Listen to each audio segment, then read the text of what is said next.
pour cette introduction, merci pour votre invitation, c'est toujours un plaisir de venir au JLAR à Lille.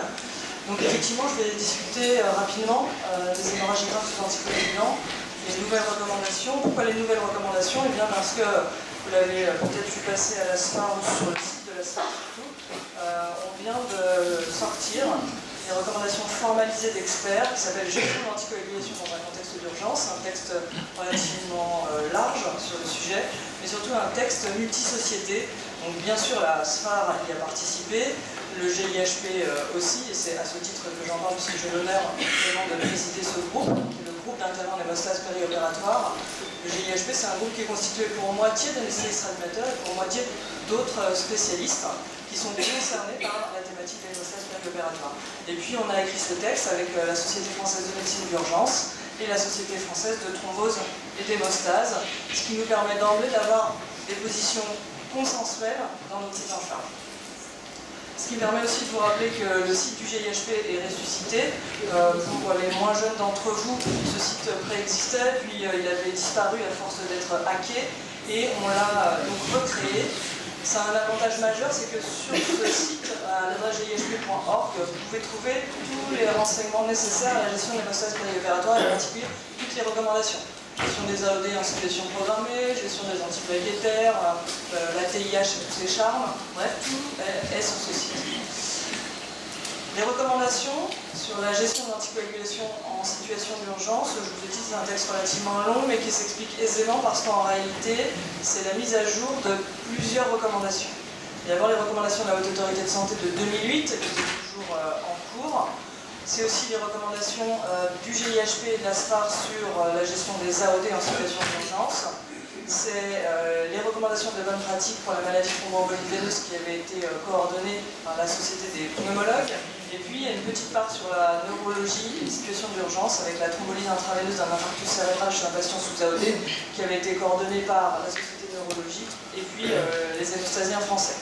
Donc on a repris toutes ces recommandations et on a tenté de les mettre à jour dans un seul texte, ce qui va simplifier. Et puis on a aussi tenté de traiter les besoins non couverts. Le patient confus qui a un anticoagulant mais on ne sait pas lequel, comment est-ce qu'on fait pour savoir. La gestion des surdosages qui concerne un peu moins l'anesthésie-réanimation. Et puis la question des héparines et du fond d'apparadix. Ce qui explique que quand vous allez ouvrir ce document, ça commence par un sommaire avec 5 chapitres relativement différents et on va en discuter juste 2 d'entre eux.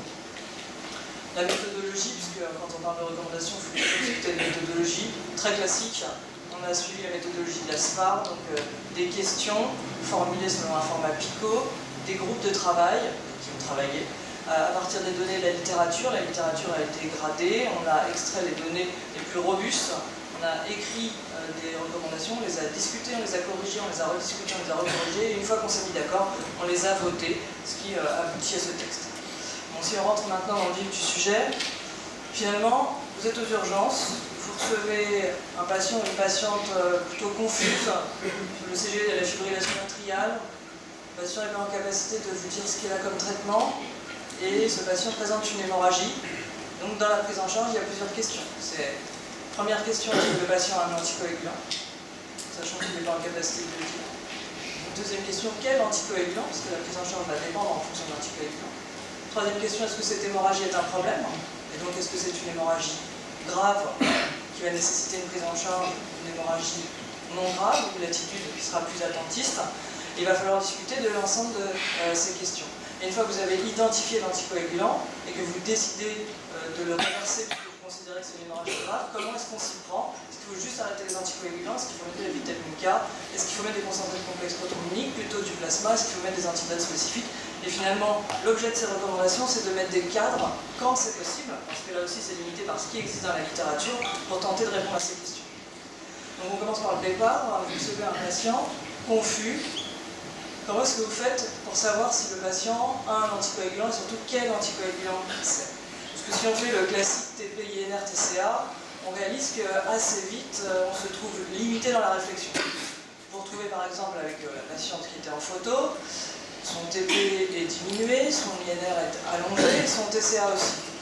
Finalement, elle vient de la maison c'est plutôt des anticoagulants oraux, donc d'emblée vous êtes limité de l'injectable. Puis l'injectable, de toute façon, HBPM, fond d'apparadix, HNF, ça aurait assez peu fait baisser le TP. Donc il vous reste devant une augmentation de l'INR et une augmentation du TCA, les AVK, l'examen et le dabigatran. Clairement, vous ne pouvez pas vous limiter à ça.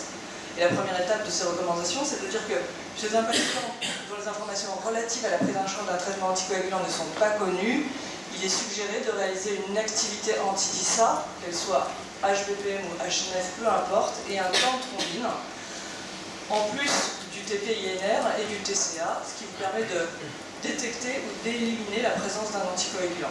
Et effectivement, si vous rajoutez le temps de thrombine et l'activité anti-DISA, HNF ou HBPM des deux dernières colonnes, ça permet de progresser. On repart de cette situation où le TP était abaissé, l'INR augmenté, le TCA aussi. Vous rajoutez le temps de thrombine et l'activité anti-DISA. Si vous prenez par exemple un temps de thrombine allongé, il ne vous reste plus que le dabigatran comme option.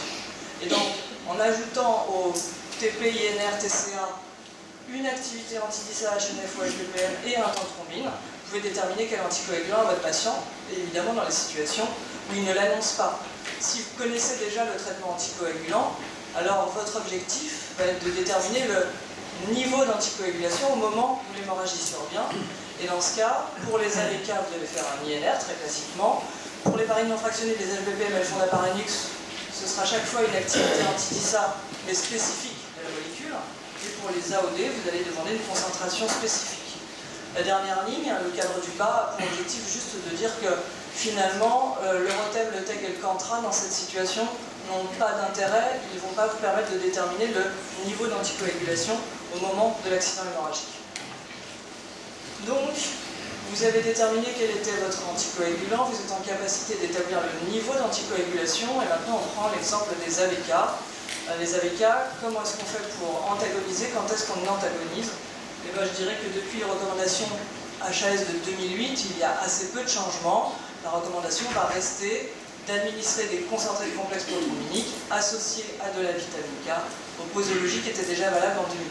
Qu'est-ce qui s'est passé depuis 2008? Bon, il y a de la littérature supplémentaire qui nous conforte dans ces recommandations.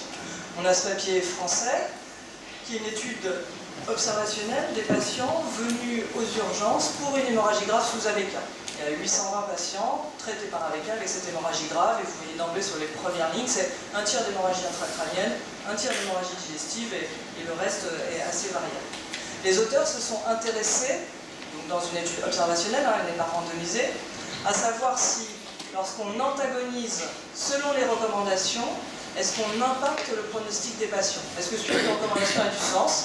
Suivre les recommandations, ici, c'était une association de critères. Il fallait administrer des concentrés de complexes prothrombiniques, au moins 20 unités kg, associer de la vitamine K, comme c'est recommandé, là c'était au moins 5 mg, et le faire vite, c'est vite très relatif, c'était, merci beaucoup, dans les 8 premières heures.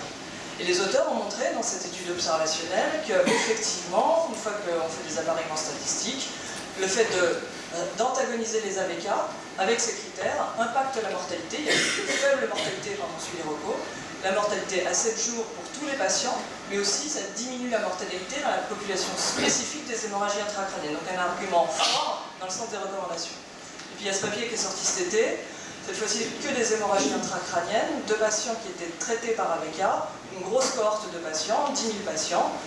Presque une grande partie d'entre eux, presque 80% ont eu une antagonisation des AVK. Et le premier message, c'est que lorsqu'on antagonise les AVK, on améliore la survie, c'est un point majeur. Et là, les auteurs se sont surtout intéressés à l'effet de la rapidité à antagoniser. Ils ont montré en premier lieu, en collectant les données, que le délai moyen entre l'arrivée à l'hôpital et l'antagonisation, le délai médian, c'était 82 minutes. Et ensuite, ils ont regardé si, quand on antagonisait dans la première heure, est-ce que ça changeait quelque chose? Et vous le voyez, c'est le cadre en bas à droite. Effectivement, quand on antagonise dans la première heure, on diminue la mortalité et le handicap lourd. Donc là encore, faire vite, c'est un avantage. Et c'est ce qu'on a gardé comme recommandation chez un patient traité par un anticoagulant et présentant une hémorragie intracrânienne ou un choc hémorragique.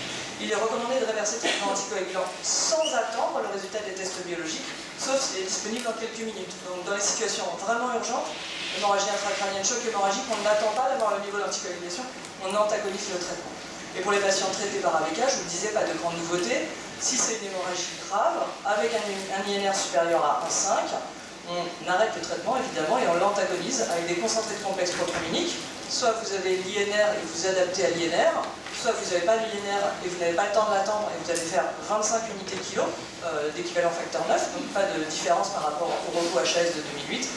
Vous associez toujours de la vitamine K, la posologie c'est 10 mg, ça n'a pas changé. Si on prend l'algorithme pour les hémorragies sous AVK, première étape, est-ce que mon hémorragie est grave ou non grave?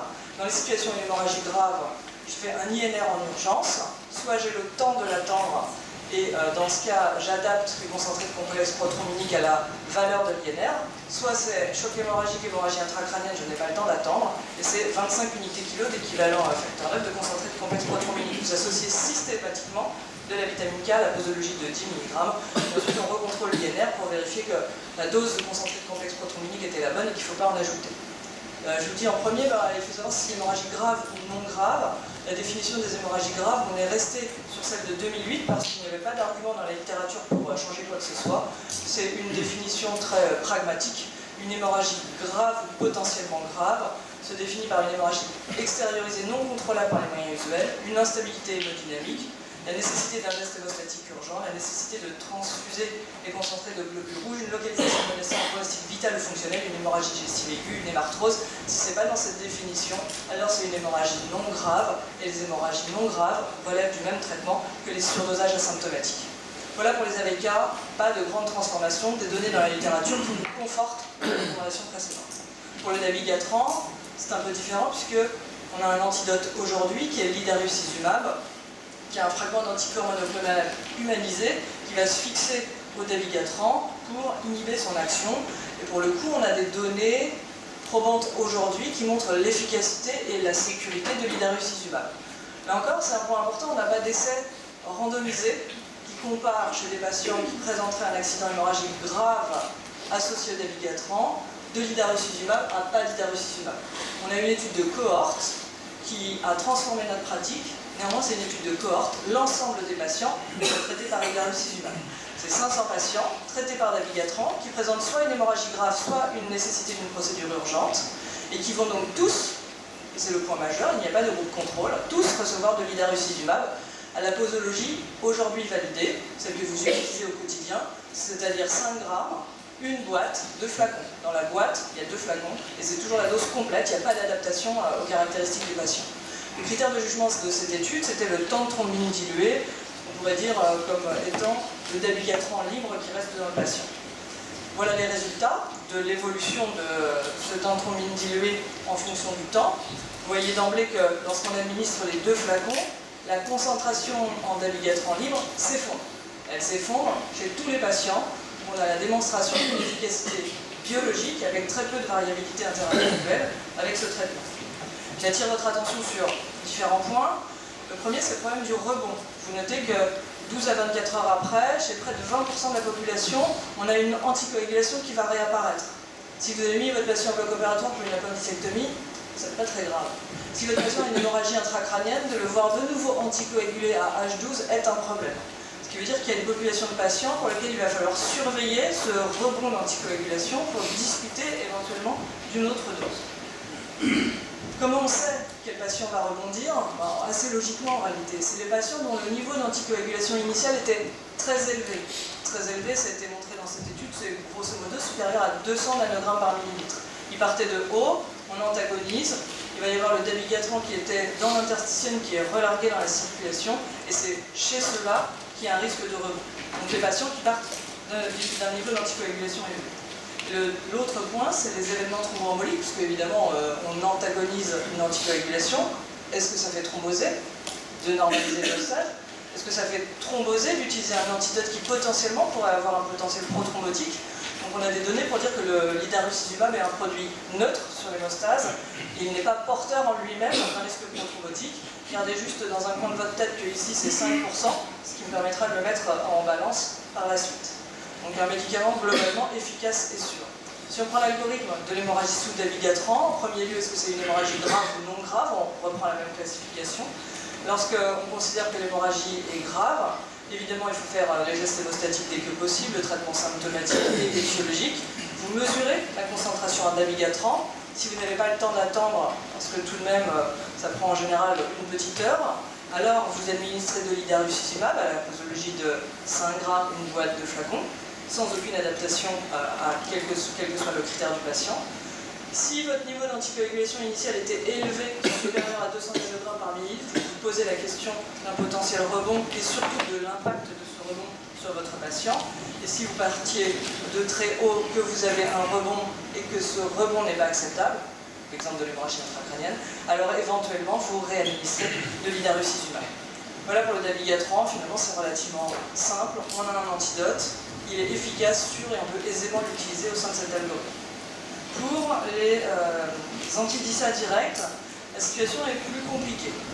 Il y a dans certains pays, pas le nôtre, un antidote qui est disponible. Cet antidote, c'est l'andexanet alpha, qui est un variant recombinant du facteur 10A, qui va donc permettre de réverser l'anticoagulation induite par les antidisa directs, rivaroxaban et apixaban. Ça va permettre de le réverser, mais pas tout le temps et pas chez tout le monde. Ça fait partie des difficultés. L'andexanet alpha a été testé là encore dans une étude de cohorte. Et exactement comme pour l'idarucizumab, il n'y a pas de groupe contrôle. Donc des patients traités par un antidisa direct, rivaroxaban, apixaban, enoxaparine et doxaban, et présentant une hémorragie majeure, vont tous recevoir l'andexanet. Il n'y a pas de groupe contrôle. Le schéma posologique, il est plus compliqué cette fois-ci. Il faut faire un bolus, puis une seringue électrique sur 2 heures, et la dose va dépendre de l'anticoagulant considéré et de la dernière prise. Déjà ce qui fait compliqué. Le critère de jugement principal, c'est encore un critère biologique, c'est l'activité antidisa résiduelle. Donc là encore, on pourrait dire l'antidisa libre. Je vous présente ici les résultats concernant le rivaroxaban, parce que c'est le plus parlant finalement. C'est donc l'activité antidisa au cours du temps avec l'administration du produit. Vous voyez que quand on administre le bolus, il y a une diminution instantanée du rivaroxaban libre. Alors, ce que vous voyez surtout, c'est que si on met le seuil de sécurité hémostatique de 50 nanogrammes par millilitre en pointillé, ouais, ça diminue, mais ça ne diminue pas chez tout le monde. Chez plus d'un quart des patients, on a un niveau d'anticoagulation qui reste supérieur au seuil de sécurité. Donc c'est efficace, mais pas chez tout le monde, avec une variabilité interindividuelle importante. Et vous voyez même qu'il y a des patients qui sont franchement anticoagulés encore. Je vous ai dit, le schéma, c'est bolus plus 2 heures de seringue électrique. Au bout de 2 heures, la seringue électrique s'arrête. Vous voyez que 4 heures plus tard, votre patient, il est de nouveau anticoagulé. Et là, pour le coup, c'est 3 quarts des patients qui ont une anticoagulation significative. On va dire que dans l'hémorragie intracrânienne, ça n'est pas acceptable. Mais en réalité, dans toutes les situations d'hémorragie grave, d'avoir de nouveau un patient anticoagulé à H6, ça n'est pas acceptable. Et c'est un énorme problème dans la prise en charge de nos patients si on veut utiliser l'andexanet alpha. Le problème suivant, c'est les événements thromboemboliques. Vous avez montré qu'avec l'idarucizumab, dans leur série, c'est 5% d'événements thromboemboliques, 4,8% en réalité. Ici, on est à 10% à J30. Alors, c'est pas le même patient, c'est pas la même étude, c'est peut-être pas exactement la même façon d'analyser. Néanmoins, c'est un problème parce que c'est 2 fois plus. C'est d'autant un problème que dans les études in vivo et ex vitro, on a des signaux pro-thrombotiques de l'andexanet alpha. Et ça explique que la FDA, à une époque, ait interrompu la mise en place sur le marché en demandant des études complémentaires. Ça explique aussi en partie pourquoi ce médicament est utilisé en France. Les études complémentaires ont été faites. C'est des patients présentant une hémorragie intracrânienne, pris en charge dans les 6 premières heures de l'hémorragie intracrânienne, c'est-à-dire au moment où l'expansion de l'hématome est à haut risque, avec une dernière prise de l'activité de l'antidisa direct dans les 15 heures. Ces patients, cette fois-ci, ont été randomisés. C'est un essai clinique randomisé entre andexanet alpha, avec la posologie précédente, ou des soins courants. Et les soins courants, dans 85% des cas, c'était des concentrés complexes protéiniques. Le critère de jugement principal, c'était un critère composite, évalué à H12. C'est bizarre d'évaluer un critère de jugement à H12 en des hémorragies intracrâniennes quand même. Donc le critère de jugement composite, c'était l'expansion de l'hématome, c'est-à-dire l'augmentation du volume de 35%, c'est le seuil, l'augmentation du score de NIHSS, et puis la nécessité de thérapeutique de secours. Et la sécurité, c'était les événements thrombotiques et les décès. Alors c'est une étude positive, l'andexanet fait mieux que les soins courants sur le critère composite.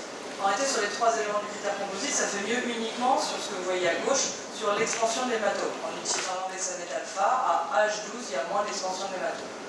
Mais ça ne fait rien sur le score neurologique, de NIHSS, ça ne fait rien sur le ranking à 30 jours, ça ne fait rien sur la mortalité. Et puis on a un petit problème sur la sécurité, c'est le graphique du milieu.